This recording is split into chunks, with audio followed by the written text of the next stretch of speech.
إن الحمد لله نحمده ونستعينه ونستغفره ونعوذ بالله من شرور أنفسنا ومن سيئات أعمالنا من يهد الله فلا مضل له ومن يضلل فلا هادي له وأشهد أن لا إله إلا الله وحده لا شريك له وأشهد أن محمدا عبده ورسوله وبعد أعوذ بالله من الشيطان الرجيم بسم الله الرحمن الرحيم شهر رمضان الذي أنزل فيه القرآن هدى للناس من البينات من الهدى والفرقان وبعد وقال النبي صلى الله عليه وسلم قال رسول الله صلى الله عليه وسلم إذا دخل رمضان فتحت أبواب الجنة وغلقت أبواب جهنم وسلسلت الشياطين متفق علیہ وبعد رب اشرح لی صدری ویسر لی امری واحلل عقدۃ من لسانی یفقہوا قولی اما بعد۔ تمام تعریفیں اللہ رب العزت کے لیے زیبا ہے جو تمام جہانوں کا پالنے والا ہے، اور درود و سلام ہو ہمارے پیارے نبی محمد رسول اللہ صلی اللہ علیہ وسلم پر۔ الحمدللہ شعبان کے بعد ایک بہترین ہم کہیں گے آفر، گولڈن آفر، اور ایک سنہرا موقع یعنی رمضان کریم آ رہا ہے۔ یہ نیکیاں کمانے کا مہینہ ہے، اس کی بڑی فضیلتیں آتی ہے۔ اللہ سبحانہ و تعالیٰ نے اس امت کے نیکیوں کے اضافے کے لیے اور اپنے گناہوں کی بخشش کے لیے ایک بہترین موقع جو ہے فراہم کیا ہے، تاکہ ہم لوگ اس مہینے کو پا کر زیادہ سے زیادہ نیکیاں کریں، اپنے گناہوں کی بخشش کروائے، اللہ سے معافی مانگے اور اپنی زندگیوں کو تبدیل کریں۔ رمضان یہ وہ مہینہ ہے جس میں اللہ سبحانہ و تعالیٰ آپ کو ایک قسم کی ٹریننگ، ایک تربیت دیتا ہے، وہ ہے تقوی کی ٹریننگ۔ جیسے اللہ سبحانہ و تعالیٰ نے فرمایا قرآن مجید میں سورہ بقرہ میں کہ یا ایھا الذین آمنو، کہ اے وہ لوگ جو ایمان لائے ہو، کہ تمہارے اوپر روزے جو ہے فرض کیے گئے ہیں، جیسا تم سے پہلے کی امتوں پر روزے فرض کیے گئے تھے۔ تو روزے ہمارے اوپر فرض کیے گئے، اور آگے فرمایا لعلکم تتقون، تاکہ تم لوگ تقوی اختیار کرو۔ تو تقوی حاصل کرنے، نیک بننے، متقی بننے، پرہیزگار بننے، گناہوں کو چھوڑنے کا یہ بہترین موقع ہے۔ تو یہ ایک بہترین اور گولڈن آفر جو آپ کے سامنے آنے والا ہے، پہلے تو اللہ تعالیٰ سے دعا ہے کہ اللہ سبحانہ و تعالیٰ ہماری زندگی میں اس مہینے کو نصیب فرمائے، اور اس مہینے کا صحیح حق ادا کرنے، عبادت کرنے اور اپنی مغفرت اور بخشش یعنی اللہ تعالیٰ سے توبہ و استغفار کرنے کی ہمیں نیک نصیحت اور توفیق عطا فرمائے۔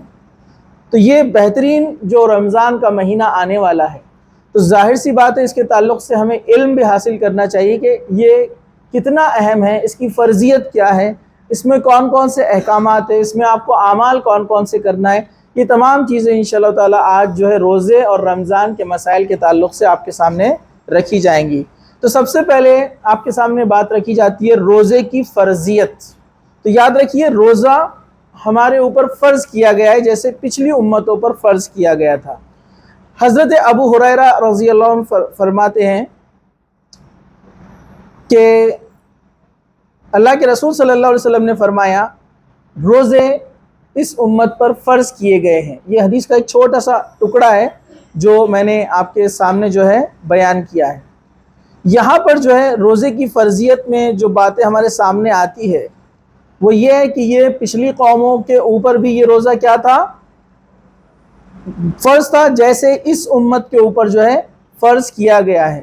روزہ کوئی نئی چیز نہیں ہے، اس سے پہلی والی امتیں بھی روزے رکھا کرتی تھی، لیکن اس کا طریقہ کتنے دن کا ہوتا تھا، اس کی نوعیت کیسی تھی، اس کے تعلق سے جو ہے بہت کم جو ہے علم حدیثوں میں آتا ہے۔ تو ہم آگے بڑھتے ہیں۔ روزے کی فضیلت، روزے کی فضیلت کیا ہے؟ حدیث اس طرح سے ہے، اللہ کے رسول صلی اللہ علیہ وسلم نے فرمایا جب رمضان آتا تو جنت کے دروازے کھول دیے جاتے ہیں، جہنم کے دروازے بند کر دیے جاتے ہیں، اور شیاطین قید کر دیے جاتے ہیں۔ اسے بخاری اور مسلم نے روایت کیا ہے۔ مطلب جب رمضان کا مہینہ آ جاتا ہے تو اللہ سبحانہ و تعالیٰ جنت کے دروازوں کو کھول دیتا ہے، جہنم کے دروازوں کو بند کر دیتا ہے۔ یہاں پر ایک بات کا اشارہ ہے، یہ بخاری مسلم کی حدیث ہے۔ کیا اشارہ ہے؟ ابھی تو کوئی جنت میں داخل نہیں ہوا ہے، کوئی جنت میں داخل نہیں ہوا ہے۔ اصل میں یہاں پر بتانے کا مقصد یہ ہے کہ یہ وہ مہینہ ہے، کچھ لوگ اپنے برے اعمال کی بدولت جہنمی جو عمل کر رہے تھے ان کے لیے دروازہ بند کیا گیا تاکہ وہ توبہ کرے، استغفار کرے، اور وہ لوگ جو جنت کی خواہش رکھنے والے، آرزو رکھنے والے، گناہوں سے توبہ کرنے والے، ان کے لیے جنت کے دروازے کھول دیے جا رہے ہیں۔ مطلب ان کے لیے ایک بہترین موقع یہاں پر فراہم کیا جا رہا ہے۔ اس حدیث سے اشارہ کیا گیا۔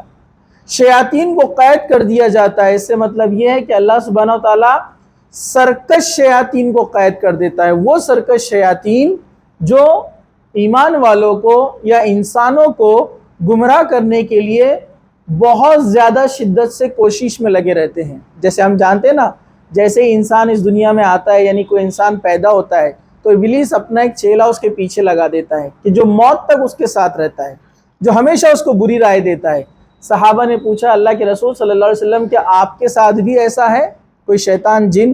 اللہ کے رسول نے فرمایا ہاں میرے ساتھ بھی ہے، لیکن میں واحد شخص ہوں، میں ایک اکیلا ہوں جس کا جو ہمزاد ہے، یعنی جو جن ہمزاد جس کو کہتے ہیں، وہ مجھے کبھی بری رائے نہیں دیتا۔ مطلب وہ ایمان لا چکا تھا، وہ مسلمان ہو چکا تھا۔ ٹھیک ہے، چلیے، تو یہاں پر رمضان آتے ہی جہنم کے دروازے بند کر دیے جاتے ہیں، جنت کے دروازے کھول دیے جاتے ہیں، شیاطین قید کر دیے جاتے ہیں۔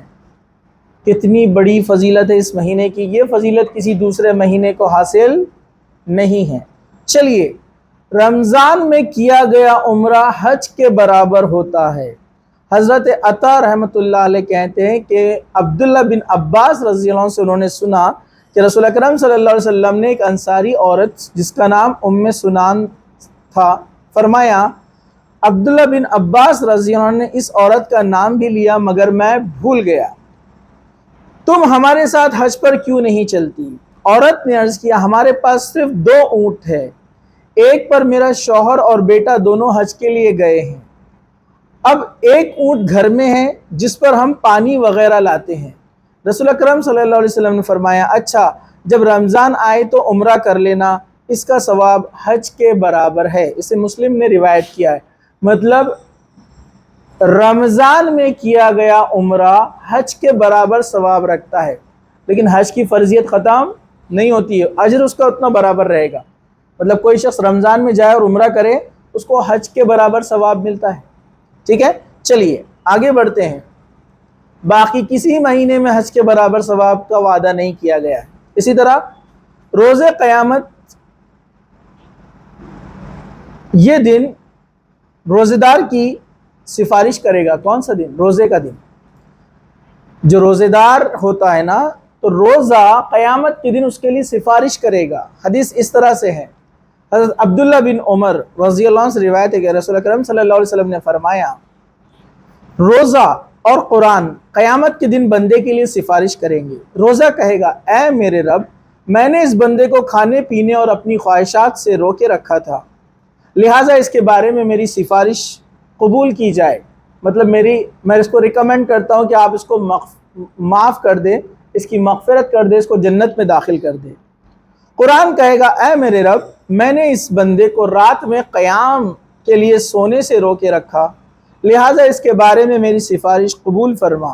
چنانچہ دونوں کی سفارش قبول کی جائیں گی اور اس بندے کو جنت میں داخل کیا جائے گا۔ احمد اور طبرانی نے اس کو روایت کیا ہے۔ مطلب روزہ اور قرآن یہ اللہ تعالیٰ سے جا کر کیا کہیں گے؟ سفارش کریں گے اور کہیں گے اے اللہ، یہ روزے رکھتا تھا پابندی سے، بھوکا پیاسا رہتا تھا، اپنی خواہشوں سے رکتا تھا صرف تیری رضا کے لیے، اس لیے میری سفارش قبول کی جائے۔ ایسے ہی قرآن بھی کہے گا کہ یہ راتوں کو جاگ کر پڑھتا تھا، تو اللہ تعالیٰ ان دونوں کی سفارش قبول کرے گا، تو قرآن پڑھنے والے اور روزے رکھنے والے کو جنت میں داخل کیا جائے گا۔ روزے کا اجر بے حساب ہے، یہ بہت بہترین حدیث ہے۔ حضرت ابو ہریرہ رضی اللہ عنہ کہتے ہیں کہ رسول اکرم صلی اللہ علیہ وسلم نے فرمایا کہ آدمی کے ہر نیک عمل کا ثواب 10 گنا ہے، 10 سے لے کر 700 گنا تک ہے۔ انما الاعمال بالنیات، جتنا خلوص دل سے اس نے کام کیا اللہ کے لیے اتنا زیادہ ثواب، سب کو ایکول ثواب نہیں ملنے والا ہے۔ دو لوگ ہیں، دونوں نے سیم اچھا عمل کیا لیکن دونوں ثواب میں برابر نہیں ہیں۔ اللہ تعالیٰ نیت دیکھا گا کس کی تڑپ زیادہ تھی، کس کا اخلاص زیادہ تھا، اس کو اتنا زیادہ اجر دیا جائے گا، 10 سے لے کر 700 اور اس سے بھی زیادہ اللہ چاہے تو دے سکتا ہے۔ تو آپ فرمایا 700 تک ہے اور خلوص کے مطابق اس کو بڑھایا جائے گا۔ لیکن روزے کے ثواب کے بارے میں اللہ تعالیٰ فرماتا ہے یہ میرے لیے ہے اور میں ہی اس کا اجر دوں گا۔ روزے دار اپنی ساری خواہشات اور کھانا پینا صرف میری خاطر چھوڑتا ہے۔ روزے دار کو 2 خوشیاں حاصل ہوتی ہے، ایک خوشی اس وقت جب وہ افطار کرتا ہے، دوسری خوشی اپنے رب سے جب وہ ملاقات کرے گا۔ اور آپ نے فرمایا روزے دار کے منہ کی بو اللہ تعالیٰ کو مشک کی خوشبو سے زیادہ پسند ہے۔ نیز آپ نے فرمایا کہ روزہ گناہوں سے بچنے کے لیے ڈھال ہے، لہٰذا جب کسی کا روزہ ہو تو فحش گوئی اور بیہودہ باتیں نہ کرے۔ اگر کوئی اسے برا بھلا کہے یا لڑنے کی کوشش کرے تو کہہ دے کہ میں روزے سے ہوں۔ اسے بخاری مسلم نے روایت کیا۔ اس میں بہت ساری چیزیں ہمیں ملتی ہیں یہاں پر سیکھنے کے لیے۔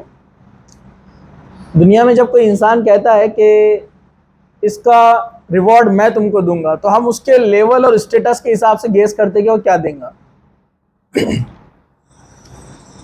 برابر ہے کہ نہیں؟ والدہ گھر میں بولے کہ تمہارے کو ایک چیز ملنے والی ہے تو اپن سمجھتے کھانے پینے کی کوئی تو بھی ایک چیز دیں گے انہوں، ہے نا؟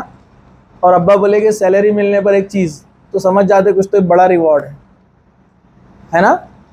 بہت چلتا نا اپنے پاس ایک چیز ہے نا؟ اب آپ کو منسٹر یا چیف منسٹر بولے کہ میں آپ کو کچھ ریوارڈ دینا چاہتا ہوں تو ہم کچھ زیادہ سوچتے ہیں۔ پرائم منسٹر بولا تو تمہارے لیے اسپیشل کچھ گفٹ ہے تو اور زیادہ سوچتا ہے انسان۔ ایک اربوں پتی انسان بولتا ہے کہ میں تمہیں کچھ دینے والا ہوں تو ڈیفینیٹلی 5 روپے کی کیڈبری لا کرنے دیں گا آپ کو۔ مطلب انسان کی ایکسپیکٹیشن اس کے لیول کے حساب سے زیادہ رہتی نا۔ اب دیکھو اللہ تعالیٰ جو پوری کائنات کا مالک ہے، پورا یونیورس اس کے ہاتھ میں، سب کو اس نے پیدا کیا، تو اس کا ریوارڈ کتنا بڑا ہوگا آپ سوچو۔ تو اللہ نے کہا اس روزہ میرے لیے ہے، اس کا اجر میں دوں گا۔ مطلب ہم سوچ بھی نہیں سکتے کہ اللہ تعالیٰ کیا چیز دینے والا ہے، بہت بڑی چیز ہوگی جو بھی انعام میں ہوگی۔ تو کہا کہ روزے دار کو 2 خوشیاں ملتی ہے، ایک جب وہ روزہ کھولتا ہے بھوک پیاس سے خوشی محسوس ہوتی ہے اس کو، اور دوسری خوشی کب محسوس ہوگی؟ جب وہ میرے پاس آئے گا، یعنی اس کا جب انعام اس کو ملے گا۔ پھر آپ نے فرمایا کہ اللہ تعالیٰ کو روزے دار کے نکلنے والی منہ سے جو بدبو ہے وہ خوشبو سے بھی زیادہ، مشک کی خوشبو سے زیادہ ہے، زیادہ پسندیدہ ہے۔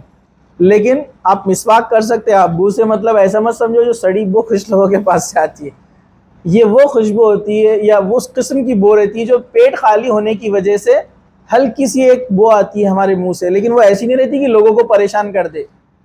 آپ برش ہی نہیں کریں گے، کچھ لوگ رہتے 15 دن تک سحری وداؤٹ برش، جلدی میں آخری کے 5 منٹ میں اٹھتے اور فٹافٹ 5 منٹ میں 2 روٹی صاف، اسپیڈ ایکسپریس رہتی ہے ان کی، ہے نا؟ تو یہ ایسی نہیں، آپ مسواک کر سکتے روزے کی حالت میں، ٹھیک ہے؟ پھر آپ نے فرمایا روزہ ڈھال ہے، جو روزہ رکھتا ہے نا وہ گناہوں سے بچتا ہے، کا روزہ ڈھال ہے، شیلڈ ہے گناہوں سے، ٹھیک ہے؟ تو جب کوئی روزے سے ہو تو بری باتیں بالکل نہ کرے، گندی باتیں نہ کرے، اور کوئی اس سے لڑنے کی کوشش کرے تو کہے کہ میں روزے سے ہوں۔ چلیے ایک اور حدیث، حضرت سہیل بن سعد رضی اللہ عنہ کہتے ہیں کہ رسول اکرم صلی اللہ علیہ وسلم فرمایا جنت کے 8 دروازے ہیں۔ جنت کے کتنے دروازے ہیں؟ 8 دروازے ہیں، ان میں سے ہر ایک کا نام، جس میں سے ایک کا نام ریان ہے، اس سے صرف روزے دار داخل ہوں گے۔ اسے بخاری اور مسلم نے روایت کیا ہے۔ اسپیشل کیٹیگری، اسپیشل روزے رکھنے والوں کے لیے ایک دروازہ ہے، وہ اس سے داخل ہوں گے جو لوگ روزے نہیں چھوڑتے کبھی، ٹھیک ہے؟ روزے داروں کے لیے ہیں۔ تو چلیے اب ہم آگے بڑھتے ہیں۔ یہ تھی روزے کی فضیلت۔ اب روزے کی اہمیت، امپورٹنس، ٹھیک ہے؟ اب روزے کی اہمیت کے تعلق سے دیکھیے کتنا اہم ہے روزہ، اس کا چھوڑنا اور نہ چھوڑنا کیسا ہے، ذرا غور سے سنیے۔ ایک فرض روزہ بغیر کسی شرعی عذر کے، بغیر کسی جینوین ریزن کے اگر آپ نے چھوڑ دیا یا توڑ دیا تو پوری عمر بھی آپ روزے رکھتے رہیں گے تو اس کا ریپلیسمنٹ نہیں ہو سکتا، اس کا بدل نہیں ہو سکتا۔ حدیث ہے، حضرت ابو ہریرہ رضی اللہ عنہ کہتے ہیں کہ رسول اکرم صلی اللہ علیہ وسلم نے فرمایا، جس نے بلا عذر یا بلا مرض کسی بغیر بیماری کے ایک روزہ بھی ترک کیا، ساری عمر کے روزے رکھنے پر بھی اس کا کفارہ نہیں بن سکتا۔ اسے بخاری نے روایت کیا ہے۔ پوری لائف بھی روزے رکھیں گا تو وہ اس کا ریپلیسمنٹ نہیں کر سکتا جان بوجھ کے۔ ہاں ریزن سے چھوڑا ہے، کچھ وجہ تھی تو اس کا قضا وہ کرے گا، ٹھیک ہے، پھر اللہ تعالیٰ اس کا اجر انشاءاللہ اس کو دے گا۔ رمضان کی برکتوں سے محروم رہنے والا بے نصیب، اب دیکھو یہ ان لکی بد نصیب کون ہے؟ حضرت انس بن مالک رضی اللہ عنہ روایت کرتے ہیں کہ رمضان آیا تو رسول اکرم صلی اللہ علیہ وسلم نے فرمایا، یہ مہینہ جو تم پر آیا ہے اس میں ایک رات قدر اور منزلت کے اعتبار سے، مطلب اس کے اونچائی کے اعتبار سے 1000 مہینے سے بہتر ہے۔ جو شخص اس کی سعادت حاصل کرنے سے محروم رہا ہر بھلائی سے محروم رہا۔ نیز فرمایا لیلۃ القدر کی سعادت صرف بے نصیب ہی محروم رہ سکتا ہے۔ اسے ابن ماجہ نے روایت کیا ہے۔ رمضان کے آخری عشرے میں 5 طاق راتوں میں ہمیں شب قدر کو تلاش کرنا ہے، آگے بات آئیں گی۔ کنفیوژن ہوتا ہے چاند کا دیکھنے کا، تو سب سے بیسٹ ہے کہ پوری 10 راتیں جاگی جائیں، کیونکہ 1000 مہینے کا سوال ہے۔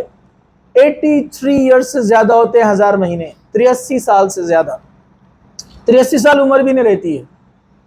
آپ سوچئے اگر آپ 10 راتیں جاگ لیتے ہیں اور پورے خلوص کے ساتھ اچھی نیت کے ساتھ عبادت کرتے ہیں،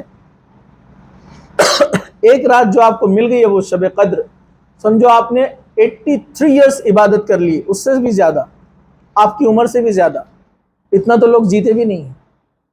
تو اس رات کو بالکل مس نہیں کرنا، اس میں عبادت کرنا ہے۔ 83 ایئرس کی عبادت کا ثواب ہے۔ چلیے، حضرت کعب بن عجرہ رضی اللہ عنہ سے وہ فرماتے ہیں کہ رسول اکرم صلی اللہ علیہ وسلم نے صحابہ کرام رضی اللہ اجمعین کو ممبر لانے کا حکم دیا۔ ممبر پتہ ہے آپ کو گرلز؟ ممبر جس پر کھڑے رہ کر خطبہ دیا جاتا ہے، 3 سیڑھیاں اپنے پاس بنائی جاتی ہے، ویسے زیادہ بھی ہو سکتی ہے، ٹھیک ہے، تاکہ امام لوگوں کو نظر آئے خطبہ دیتے ہوئے۔ تو اس زمانے میں لکڑی کا ممبر تھا، ٹیمپرری لاتے تھے خطبہ دینے کے لیے، بعد میں واپس رکھ دیتے تھے۔ تو اللہ کے رسول نے منگایا، وہ 3 سیڑھی والا تھا۔ آپ نے پہلا قدم رکھا، فرمایا آمین، دوسری سیڑھی پر قدم رکھا، فرمایا آمین، تیسری پر قدم رکھا اور فرمایا آمین۔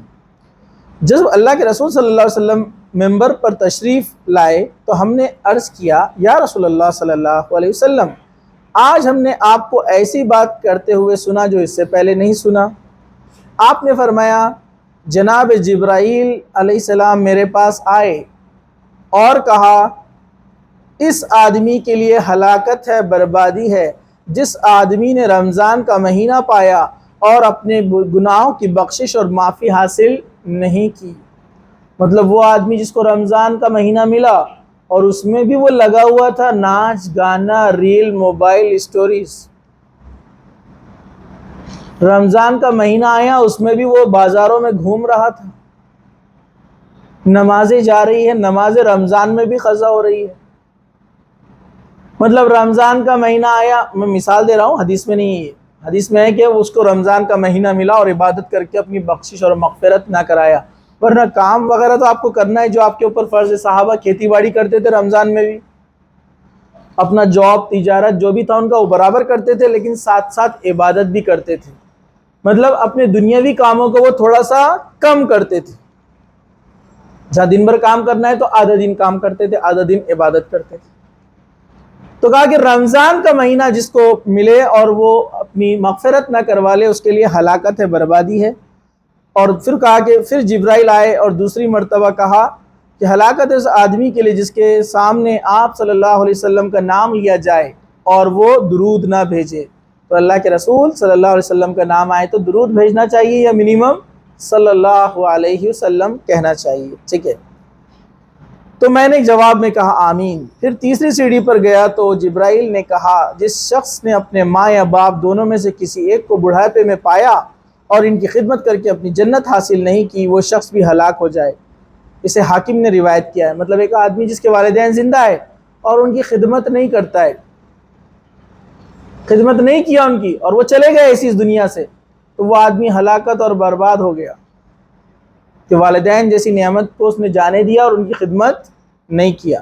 چلیے، روزہ خور کا عبرتناک انجام۔ جو لوگ روزہ نہیں رکھتے نا، ذرا غور سے سنو، بے وجہ جو روزہ چھوڑتے ہیں۔ حضرت ابو امامہ بہلی رضی اللہ عنہ کہتے ہیں کہ رسول اکرم صلی اللہ علیہ وسلم کو ہم نے فرماتے ہوئے سنا کہ میں ایک بار سویا ہوا تھا، میرے پاس دو آدمی آئے، یہ دو فرشتے تھے، انہوں نے مجھے دونوں بازو پکڑ کر، دونوں ہاتھ پکڑ کر ایک مشکل سی چڑھائی پر لے کر گئے۔ ایک پہاڑ تھا، دونوں نے کہا اس پر چڑھیے، میں نے کہا میں نہیں چڑھ سکتا، انہوں نے کہا ہم آپ کے لیے سہولت پیدا کرتے ہیں، مطلب ہم ہیلپ کرتے ہیں۔ پھر ہم چڑھے، یہاں تک کہ ہم پہاڑ کے اوپر پہنچ گئے۔ وہاں پر میں نے زور سے چیخنے چلانے کی آوازیں سنی۔ میں نے پوچھا یہ آوازیں کیسی ہیں؟ انہوں نے بتایا یہ جہنمیوں کی چیخیں ہیں۔ پھر وہ میرے ساتھ آگے بڑھے، جہاں میں نے کچھ لوگوں کو الٹے لٹکے ہوئے دیکھا جن کے منہ کو جبڑوں تک چیرا جا رہا تھا، ان کے جبڑوں تک، یہاں سے لے کر یہاں تک چیرا جا رہا تھا ان کو۔ میں نے پوچھا یہ کون لوگ ہیں؟ انہوں نے جواب دیا یہ وہ لوگ ہیں جو روزہ وقت سے پہلے افطار کر لیا کرتے تھے۔ خزیمہ اور ابن حبان، روزہ وقت سے پہلے افطار کرتے تھے، مطلب علماء نے کہا یہ لوگ روزے نہیں رکھتے تھے، بس کھاتے پیتے رہتے تھے۔ آج کل لوگوں کا معاملہ ہے نا، میرے کو روزہ نہیں جمتا، بہت عجیبی ہوتا، بے چینی ہوتی، گھبراہٹ ہوتی۔ کچھ بچے ہٹے کھٹے ہیں، نوجوان بھی روزہ نہیں رکھتے۔ کچھ لوگ تو اپنی عادتوں کی وجہ سے روزہ نہیں رکھتے، پوڑی کھاتے ہیں، سگریٹ پیتے ہیں، تمباکو کھاتے ہیں، بولے عادت کی وجہ سے ہم نہیں رکھ سکتے روزہ۔ یہ تو عادت جینوین ہے ہی نہیں آپ کی، پہلے تو آپ حرام کام کر رہے جو آپ نشے کی چیزیں لے رہے، اوپر سے روزہ نہیں رکھ رہے، مطلب اور بڑا گناہ، اس کی سزا یہ ہے، دیکھ لیجیے آپ۔ تو کچھ لوگ رہتے ہیں بے وجہ روزہ نہیں رکھتے ہیں، کچھ عورتیں بھی ہوتی ہے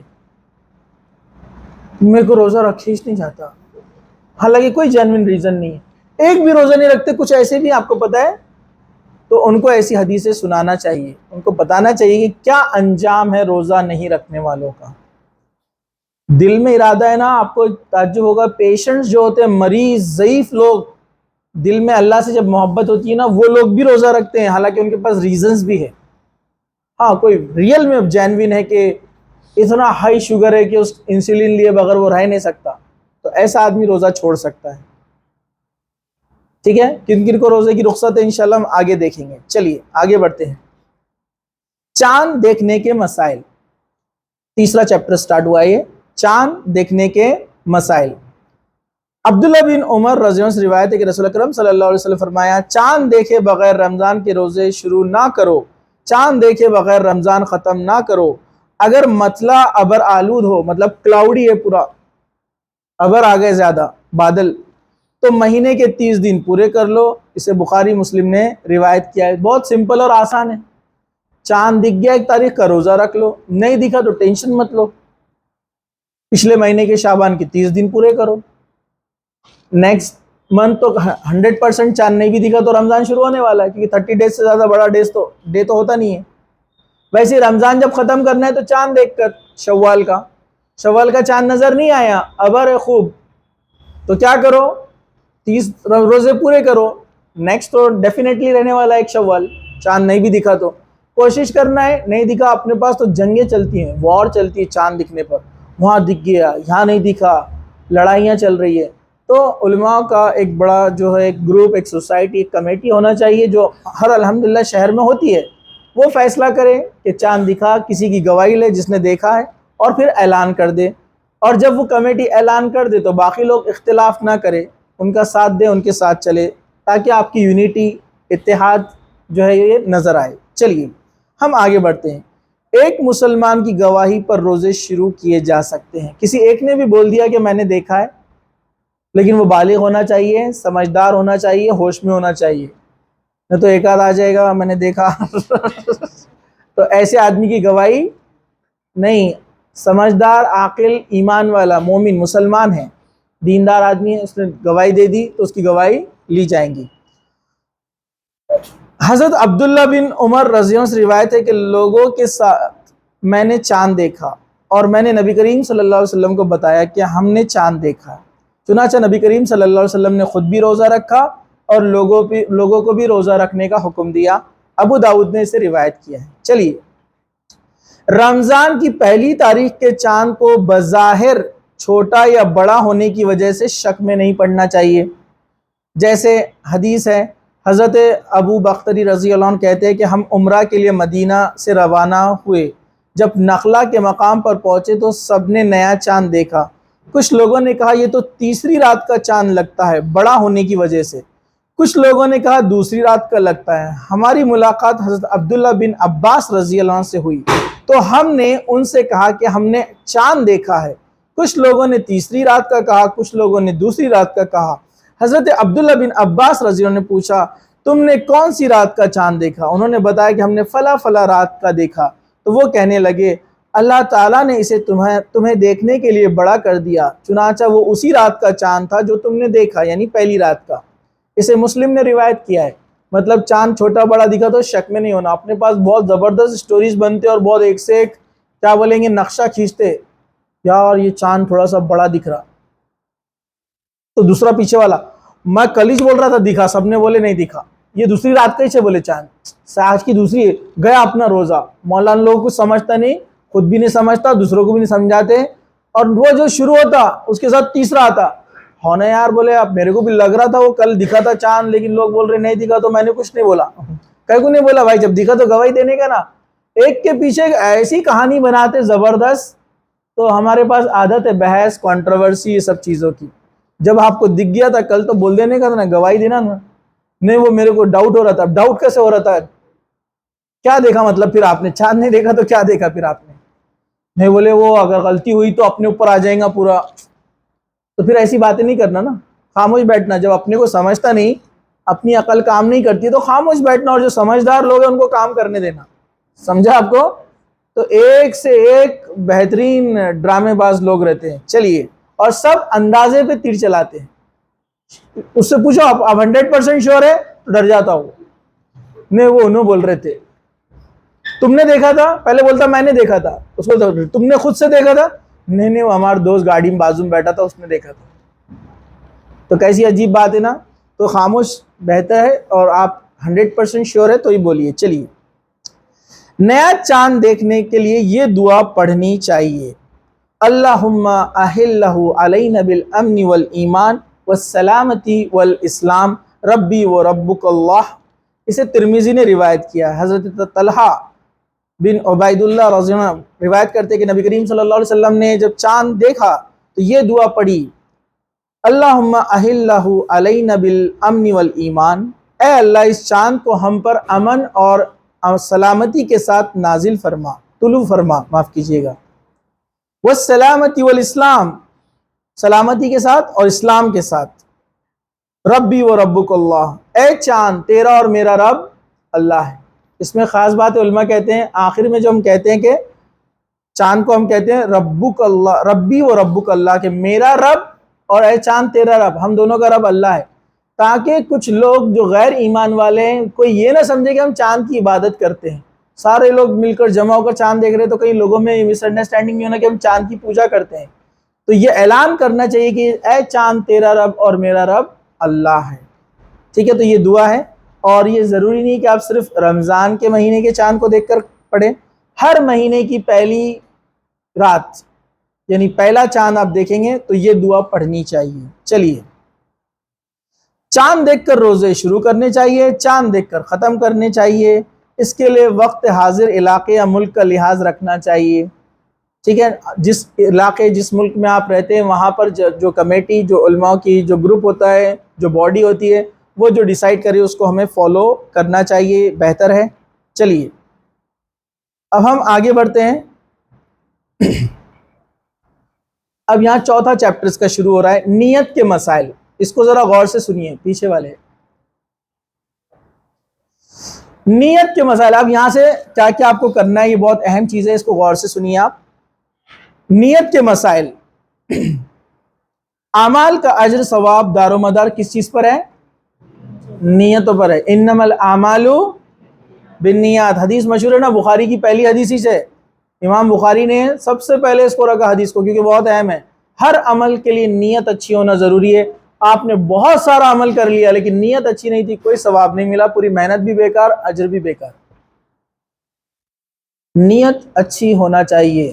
ٹھیک ہے، تو اعمال کا دار و مدار نیت پر ہے، اسے بخاری نے روایت کیا ہے. تو اب ذرا غور سے سن لیجئے، نیت کہتے کس کو ہے؟ تو آپ کسی بھی اچھے عالم سے پوچھیے تو کہے گا دل کے ارادے کو نیت کہتے ہیں. اور ہم لوگ زبان سے بولتے ہیں، ہے نا، صبح سحری میں اٹھتے ہیں اور کیا بولتے ہیں؟ نویت ان اصوم غدن للہ تعالی من فرض رمضان، یہ دعا پڑھتے ہیں نا، یہ سنت سے ثابت نہیں ہے. یہ جو آپ پڑھ رہے ہیں اس کو دعا بولتے ہیں، اور نیت دل کے ارادے کو بولتے ہیں. کچھ لوگ نماز کی نیت کرتے ہیں، یہ بھی غلط ہے.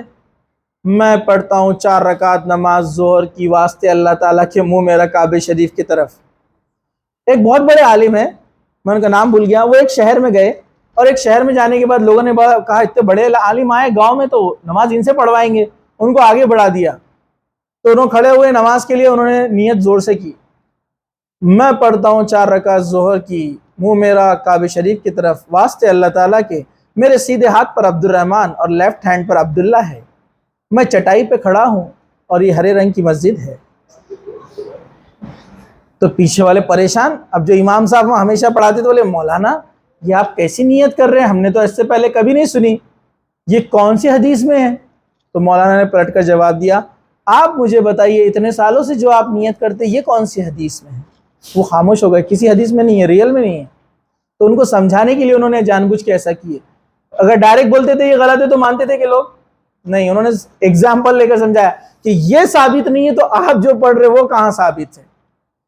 تو آپ نے جب وضو کیا ظہر کے لیے، مطلب آپ ظہر کی نماز کے لیے جا رہے ہیں، نیت ہو گئی دل میں، اب الگ سے بولنے کی ضرورت نہیں ہے. آپ نے نیت کی ایک آدمی کو 5 روپے دیں گے یا 10 روپے دیں گے. باہر اپنے گولڈن اسٹار کے پاس ایک آدمی بیٹھا ہوا ہے مانگنے والا 10 روپے، تو آپ بولتے ہیں میں نیت کرتا ہوں 10 روپے اس فقیر کو دینے کے لیے، منہ میرا قبلے کی طرف، یہ لو 10 روپے.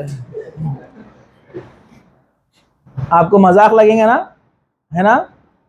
تو پھر کیوں مذاق بنا رہے ہم نماز کا؟ ایسی نیت کریں. کچھ لوگ بولتے ہیں ہاں ایسا نہیں رہتا، اتنے سالوں سے چلتے آ رہا، کیسا غلط ہوں گا؟ سالوں سے چلتے آ رہا، اتنے بڑے لوگ کرتے، اتنے بڑے عالم کر رہے، پوری دنیا کر رہی، یہ دلیل ہے ہی نہیں قرآن حدیث میں. دلیل ہے قرآن اور حدیث. آپ اپنی دلیلیں نہیں دے سکتے. اتنے لوگ صحیح غلط ہو سکتے کیا؟ اتنے بڑے غلط ہو سکتے کیا؟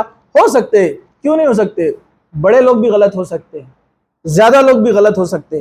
ابراہیم علیہ السلام اکیلے تھے، وہ بول سکتے، وہاں کے لوگ بھی بول سکتے تھے پوری دنیا کفر اور شرک میں، اے ابراہیم تم کیا بات لے کر آئے؟ نہیں، وہ اکیلے تھے ایمان والے. تو یہ غلط چیز ہے. نیت کہتے ہیں دل کے ارادے کو. تو آپ رات میں سوئے یہ سوچ کر کے صبح اٹھ کر سحری کرنے والے ہیں، آپ کی نیت ہو گئی، آپ کا روزہ ہو جائے گا، کچھ بولنے کی ضرورت نہیں ہے. بدعت ہے یہ الفاظ ایسے بولنا. اور کیا بولتے ہیں؟ اصوم غدن، میں کل کے روزے کی نیت کرتا ہوں. اور کب کر رہے؟ صبح سحری میں. مطلب بنانے والے نے دعا سرکاری ڈیٹ کے حساب سے بنایا. حالانکہ وہ بھی غلط ہے، رات کے 12 بجے سرکاری ڈیٹ بھی چینج ہو جاتی، اسلامک ڈیٹ مغرب کے بعد چینج ہوتی نا. تو دعا کون سی کر رہے اپن؟ اصوم غدن. غدن کہتے ہیں آنے والا کل، آنے والے کل کے لیے نیت کر رہے اور روزہ آج کا ہے. مطلب پورے روزے آپ کے پوسٹ پون. غلط ہو گئے نا، پھر ثابت نہیں ہے. چلیے، نیت آپ نے ارادہ کیا، نیت ہو گئی. نفل روزے کی نیت کبھی بھی کر سکتے، پتہ ہے آپ کو؟ وہ میں آگے بتاؤں گا آپ کو. چلیے، دکھاوے کا روزہ شرک ہے. کچھ لوگ دکھاوے کا روزہ رکھتے ہیں. حضرت شداد بن اوس رضی اللہ عنہ کہتے ہیں کہ رسول اکرم صلی اللہ علیہ وسلم کو فرماتے ہوئے ہم نے سنا جس نے دکھاوے کی نماز پڑھی اس نے شرک کیا، جس نے دکھاوے کا روزہ کیا اس نے شرک کیا، جس نے دکھاوے کے لیے صدقہ کیا اس نے شرک کیا. اسے احمد نے روایت کیا ہے، مسند احمد. امام احمد ابن حنبل نے اپنی کتاب میں لکھا ہے دکھاوے کا روزہ شرک ہے. کچھ لوگ آپ کو پتا ہے دل سے نہیں ہوتا لیکن روزہ کیوں رکھتے ہیں؟ سب لوگ رکھ رہے گھر میں، اپن نہیں رکھیں گے تو نام رکھیں گے سب. پھر اسکول کالج میں سب پوچھیں گے روزہ رکھے کہ نہیں رکھے، تو دکھاوا، یہ دکھاوے کے لیے نہیں، اللہ کی خوشی کے لیے، اللہ کو راضی کرنے کے لیے روزہ رکھنا چاہیے، ٹھیک ہے۔ محلے میں سب کیا بولیں گے، دکھاوے کا روزہ۔ اور کچھ لوگ رہتے ہیں ہر بات میں روزے سے ہے، میں روزے سے ہے، اتنے لوگوں کو بتا دے میں روزے سے، ارے آپ نے رکھا ہے، رمضان ہے تو روزے رکھے ہی ہوں گے نا۔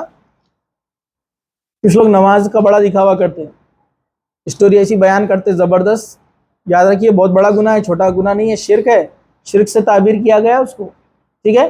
چلیے وقت کی کمی ہے، ہم آگے بڑھتے ہیں۔ تو روزے کی نیت دل کے ارادے کو کہتے ہیں، نیت دل کا ارادہ ہوتا ہے، اس کو زبان سے کہنے کی ضرورت نہیں ہے۔ فرض روزے کی نیت فجر سے پہلے کرنا ضروری ہے، مطلب رمضان آنے والا ہے تو اب آپ کو پتا ہے کہ کل پہلا روزہ رہنے والا ہے، آج رات میں آپ نے نیت کی کہ آپ کو روزہ رکھنا ہے۔ کوئی شخص ایسے علاقے میں رہتا ہے اس کو پتہ ہی نہیں چلا کہ رمضان شروع ہو گئے، اور جب وہ صبح 7 بجے نیند میں سے جاگا تو اسے کسی نے کہا کہ آج روزہ تھا، آج رمضان تھے، اور اس نے نیت نہیں کیا تھا تو اس کا روزہ نہیں ہوگا۔ اب وہ اس کی مجبوری تھی، غلطی تھی، جان بوجھ کے نہیں کیا، تو وہ توبہ کرے گا اور اس روزے کی قضا کرے گا۔ تو اس کا روزہ نہیں ہو سکتا کہ وہ 7 بجے بولیں گا اب میں روزہ رکھ لیتا، نہیں، ٹھیک ہے، نیت ضروری ہے۔ چلیے نفل روزے کی نیت کبھی بھی کی جا سکتی ہے۔ ام المومنین حضرت عائشہ رضی اللہ عنہا روایت کرتی ہے کہ ایک دن نبی کریم صلی اللہ علیہ وسلم گھر میں تشریف لائے، پوچھا کیا تمہارے پاس کھانے کے لیے کوئی چیز ہے؟ ہم نے کہا نہیں، تو آپ نے فرمایا آج میں روزے سے ہوں۔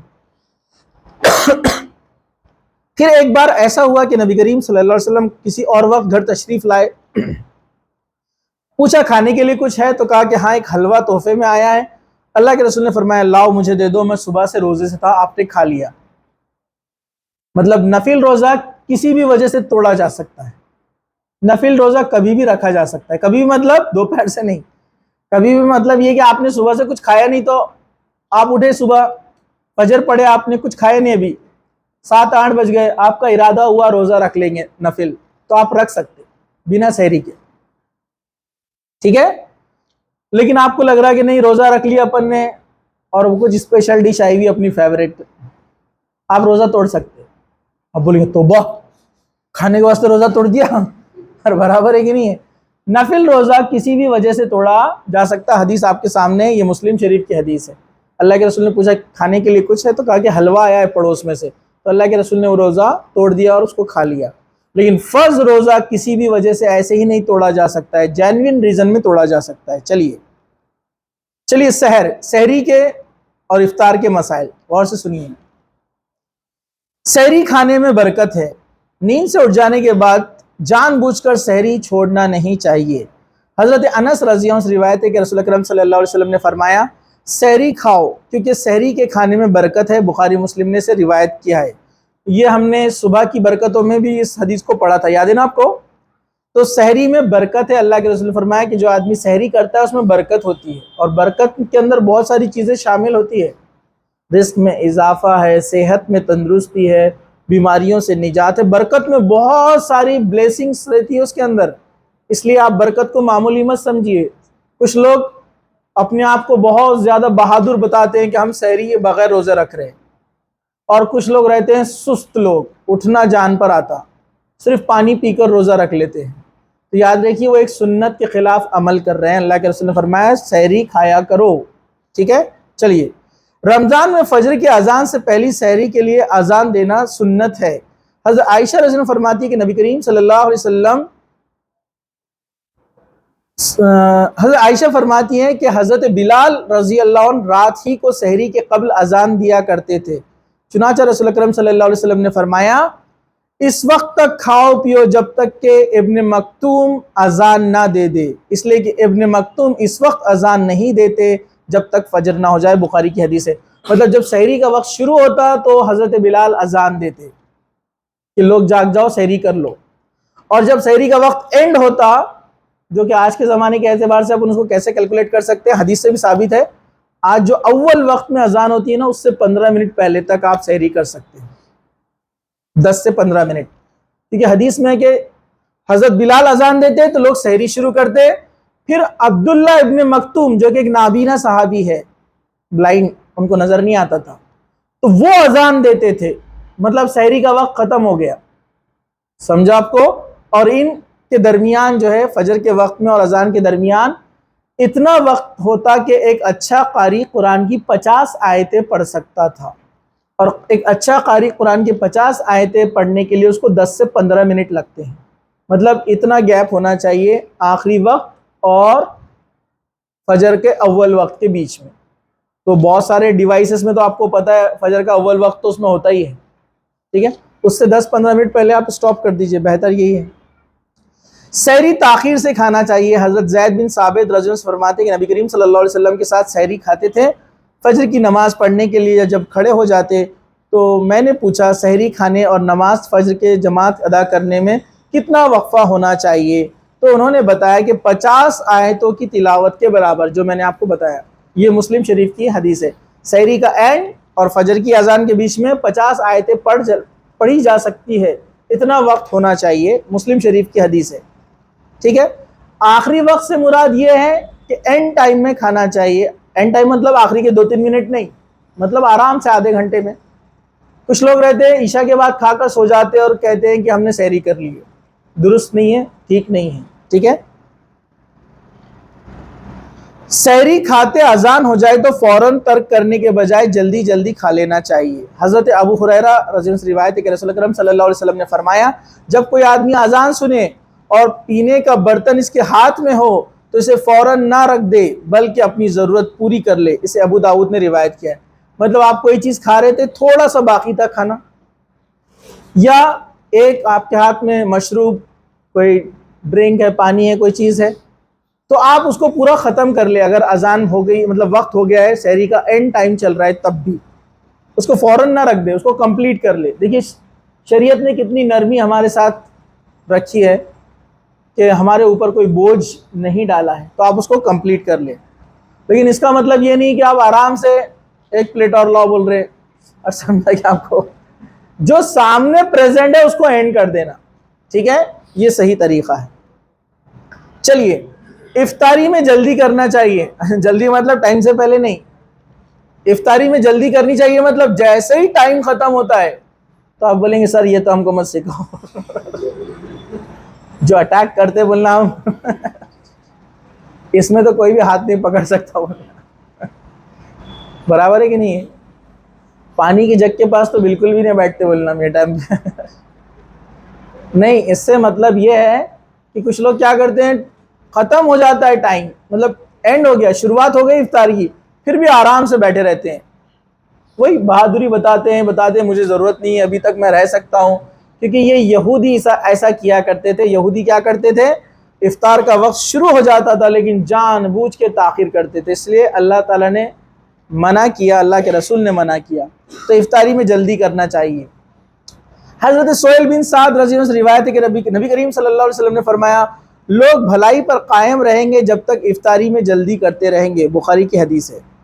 یعنی جیسے ہی سورج ڈوب جاتا ہے، آپ کے موبائل میں بھی دیکھیے انڈیکیشن آ جاتا ہے، اذان ہو جاتی ہے، جو آج کل بہت سارے آٹومیٹک آ گئے، پھر بھی اپن کیا کرتے ہیں، محلے کی اذان کے لیے انتظار کرتے رہتے ہیں۔ محلے کی مسجد کی گھڑی مؤذن صاحب نے سیٹ کرے ہوئے، اس میں غلطی ہو سکتی ہے۔ یہ الیکٹرانک جو رہتا ہے کمپیوٹرائز موبائل کے اوپر، یہ پریسائز ہوتے ہیں، سورج جب ڈوبتا ہے تبھی ایکوریٹ ٹائم بتاتا ہے، یہ تو اس کو فالو کرنا بیٹر ہے، ورنہ ہر مسجد میں 1-2 منٹ 30 سیکنڈ الگ الگ رہتے ہیں، الگ الگ ٹائم پر چلتے سب، تو یہ صحیح نہیں ہے۔ آپ جیسے ہی وقت ہو جائے، آپ سے اپنے پاس 10 منٹ، اپنے پاس کم سے کم 5 منٹ لیٹ شروع کرتے ہیں۔ پتہ ہے آپ کو جو ایگزیکٹ سورج ڈوبنے کا ٹائم ہے، اگر فار ایگزامپل 6:05 کو سورج ڈوب رہا ہے، فار ایگزامپل ابھی کا وقت رہے گا کچھ 6:50 کے آس پاس، 6:50 کو سورج ڈوب رہا ہے تو جان بوجھ کر محلے والے 6:55 تک رکتے ہیں، احتیاطی بولتے ہو۔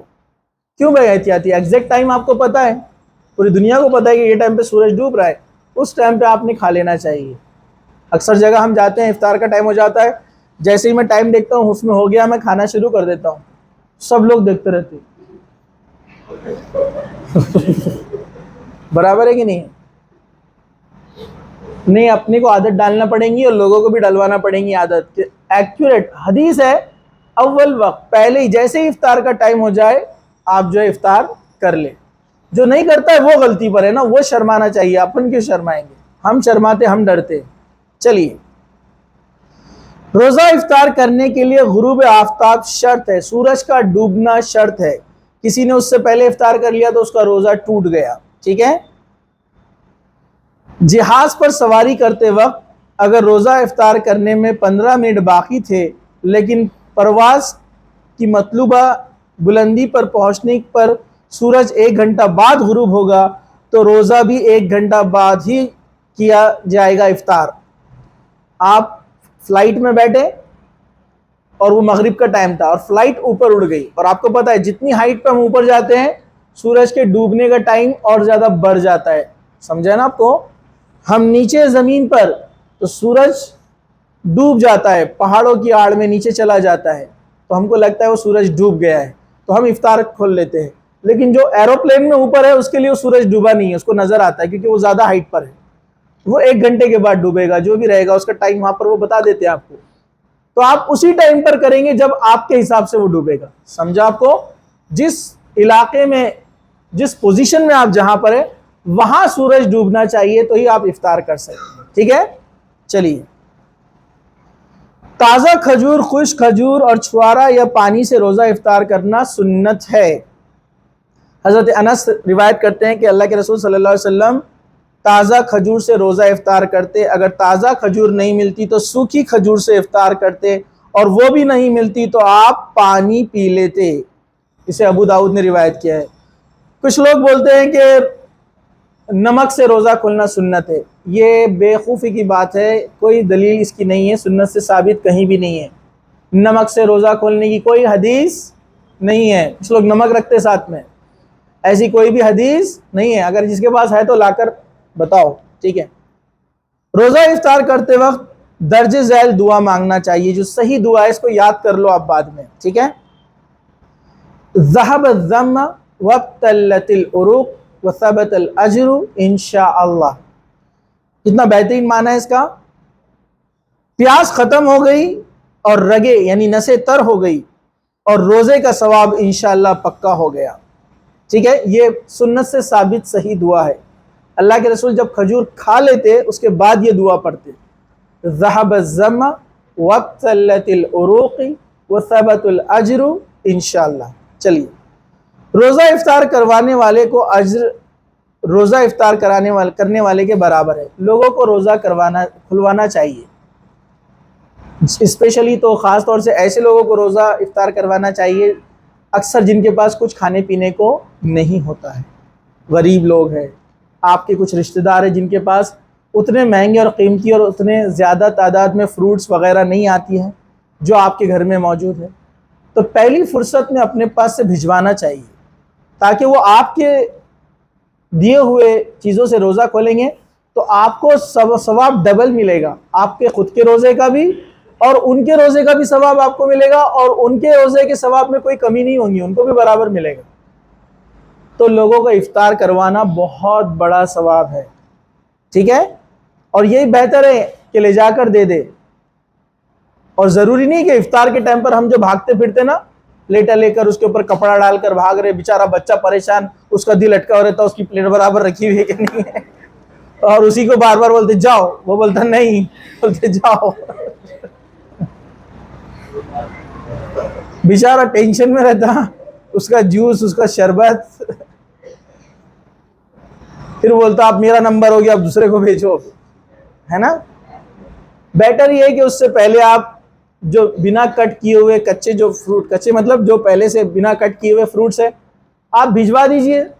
جو زیادہ ضرورت مند ہیں ان کو پہلے بھجائیے, پڑوسیوں کو دینا چاہیے, آزو بازو جو قریب میں رہتے ہیں رشتہ داروں کو دینا چاہیے, جتنی طاقت ہے اللہ نے دیا ہے جتنا. ٹھیک ہے. صحابیات یہ معاملے میں بہت زیادہ پکی تھی, آپ کو پتا ہے. حالانکہ ان کے گھر میں پکا ہوا کم ہوتا تھا تو وہ پانی ڈال کر بڑھا لیتے تھے. حالانکہ پانی ڈالنے سے آپ کو پتا ہے کوالٹی کم ہو جائے گی, لیکن وہ پانی ڈال کر بڑھاتے تھے تاکہ پڑوسیوں کو بھی دے. اتنا ان کا جذبہ تھا دینے کا. چلیے اب ہم آگے بڑھتے ہیں. نماز تراویح کے مسائل. نماز تراویح گزشتہ صغیرہ گناہوں کی مغفرت کا ذریعہ ہے. جو پابندی سے پوری تراویح پڑھتا ہے اس کے پچھلے صغیرہ سارے گناہ معاف کر دیے جاتے ہیں۔ رمضان میں تراویح یا قیام اللیل یا تہجد یہ ایک ہی نماز کے الگ الگ نام ہیں۔ ہم جو نماز پڑھتے ہیں اگر عشاء کے بعد پڑھی جائے تو اسے تراویح کہتے ہیں، وہی نماز رات کے بیچ کے حصے میں پڑھی جائے تو اس کو قیام اللیل کہتے ہیں، اور رات کے آخری حصے میں پڑھی جائے تو اسے تہجد کہتے ہیں۔ غیر رمضان میں نماز تہجد کی نسبت رمضان میں قیام میں تراویح اور قیام اللیل سے کی جاتی ہے۔ نماز تراویح کی مسنون رکعتیں 8 ہے، غیر مسنون جتنی چاہے آپ پڑھیے۔ ایک جنگ چلتی ہے رمضان میں، 8 رکعت صحیح کہ 20 رکعت صحیح ہے نا، تو اپن یہ جنگ میں نہیں پڑھنا ورنہ عبادتیں ضائع ہو جاتی۔ 8 رکعت سنت ہے، اس سے زیادہ آپ کتنی بھی پڑھیے، 20 30 40۔ اچھا 20 ہی کیوں؟ کچھ لوگ بولتے ہیں 20 کی ایک روایت ملتی ہے، تو 20 کی نہیں 45 کی بھی ملتی ہے، وہ کیوں نہیں؟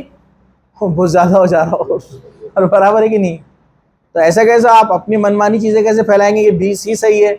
45 والی بھی ہے، 28 والی بھی ہے اور 20 والی بھی ہے روایتیں، تو آپ بڑی والی کرو نا 45 45 والی، تو وہاں پر بولتے نہیں یہ زیادہ ہو جاتا ہے، اس لیے پھر بولنا نہیں نا، خاموش بیٹھو نا آپ، کیونکہ حضرت عائشہ کی روایت ہے، حضرت عائشہ فرماتی ہے اللہ کے رسول رمضان ہو کہ غیر رمضان ہو 11 رکعت سے زیادہ کبھی نہیں پڑھتے تھے، 8 رکعت سنت 3 رکعت وتر۔ رمضان ہو کہ غیر رمضان ہو اللہ کے رسول 11 رکعت سے زیادہ کبھی نہیں پڑھتے تھے۔ عام دنوں میں اللہ کے رسول جو تہجد پڑھتے تھے اسی کو رمضان میں تراویح کہا گیا ہے، ٹھیک ہے؟ تو 11 رکعت 8 سنت 3 وتر۔ آپ کا دل بول رہا ہے 8 سے زیادہ پڑھنا ہے، پڑھ سکتے، اجازت ہے آپ کو، لیکن سنت 8 پھر 3 وتر۔ وتر بھی آپ کا دل بولتا ہے 3 نہیں 5 پڑھنا ہے، پڑھ سکتے، 7 پڑھنا ہے پڑھ سکتے، آڈ نمبر میں، ٹھیک ہے؟ چلیے، حدیث طویل ہے، میں نے مختصر سا بیان کر دیا آپ کے سامنے۔ نماز تراویح 2 رکعت کر کے پڑھنا چاہیے، وتر آخری میں پڑھنا چاہیے، 1 رکعت بھی پڑھی جا سکتی ہے، 3 رکعت بھی، 5 رکعت بھی، 7 رکعت بھی۔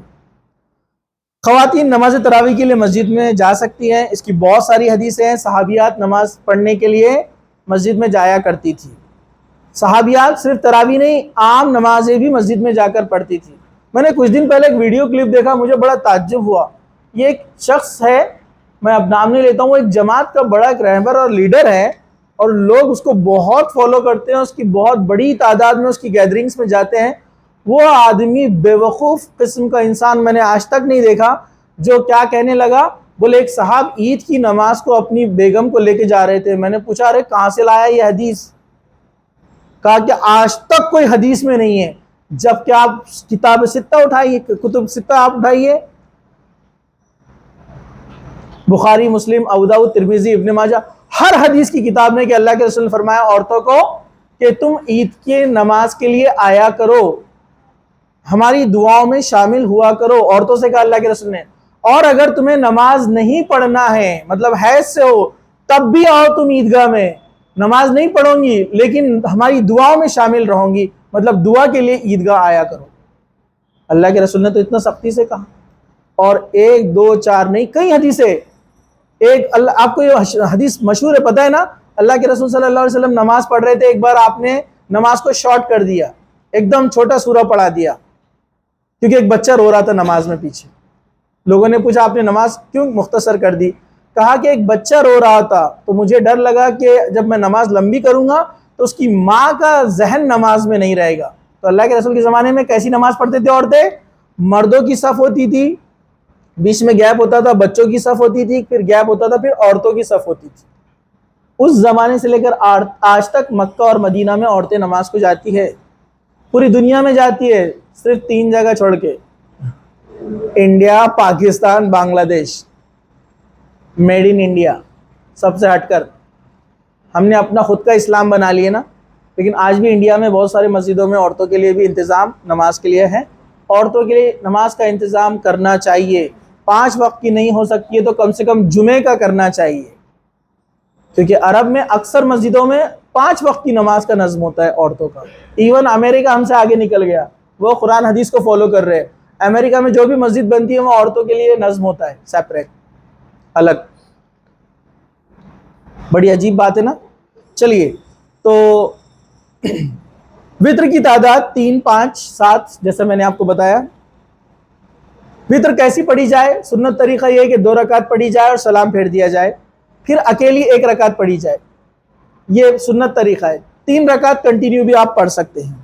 چلیے،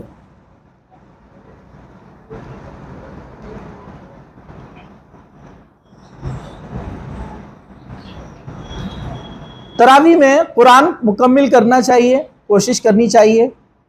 3 دن سے کم وقت میں قرآن ختم کرنا صحیح نہیں ہے. ہمارے علاقے میں ہوتا ہی ہے، معلوم ہے نا آپ کو. ایک جگہ ہوتا ہے اس کو شبینہ بولتے ہیں، 2 رات میں پورا قرآن. ہمارے ایک دوست حافظ ہے، میں نے ان سے پوچھا کیسے پڑھتے ہیں؟ 2 راتوں میں پورا قرآن 15 پارے. تو ایسا مذاق سے ویسا بولنا نہیں چاہیے. انہوں نے کہا لیکن لوٹے میں کنکر ڈال کے بجائے تو کیسا ہوتا؟ بولے سمجھا آپ کو؟ کچھ بھی سمجھ میں نہیں آتا. یہ قرآن کے ساتھ کیا ہے؟ مذاق ہے. تو اس طرح سے نہیں. اللہ کے رسول نے فرمایا جس نے 3 دن سے کم وقت میں قرآن مکمل کیا اس نے قرآن کو سمجھا ہی نہیں. یہ درست نہیں ہے. 1 رات میں 2 رات میں قرآن ختم کرنا غلط ہے. کچھ لوگوں نے تو کیسے کیسے قصے بنا لیے. بولے حضرت علی گھوڑے پہ سے اترتے اترتے قرآن پڑھ لیتے تھے. اب آج کی دور کے لوگ پڑھے لکھے یہ بات ہضم نہیں کریں گے. پرانے لوگ کر لیتے تھے ہضم. برابر ہے کہ نہیں ہے؟ بولے گھوڑے پہ سے اترتے اترتے قرآن کمپلیٹ. ہمارے دوست بولے ہاں ایسا کرتے ہوں گے قرآن. اب ایسے ہی کمپلیٹ ہوں گا نا. یہی طریقے سے ہو سکتا نا قرآن. بولے ایک بزرگ تھے، بولے وہ ایسا پلٹتے پلٹتے رائٹ سائڈ پلٹتے پلٹتے 3 قرآن ختم کر دیتے تھے. تو ہمارے دوست تھوڑا جوکنگ کرتے بولے ہاں کرتے ہوں گے. بولے قرآن قرآن قرآن ایسا ختم 3 بار ختم. اللاجیکل باتیں، عقل کے اوپر والی باتیں، امپاسبل ہے. اللہ کے رسول نہیں پڑھ رہے ایسا. یہ کہاں سے لا لیے انہوں نے پتہ نہیں کس کس کو کہاں سے اٹھا کر. ٹھیک ہے، تو یہ چند چیزیں تھی تراویح کے تعلق سے. بقیہ چیزیں انشاءاللہ تعالی ہم اگلے فرائیڈے جو ہے اس کو کمپلیٹ کرنے کی کوشش کریں گے. ٹھیک ہے، جزاک اللہ خیر. وآخر دعوانا ان الحمدللہ رب العالمین. سبحان ربک رب العزت عما یصفون وسلام علی المرسلین والحمدللہ رب العالمین.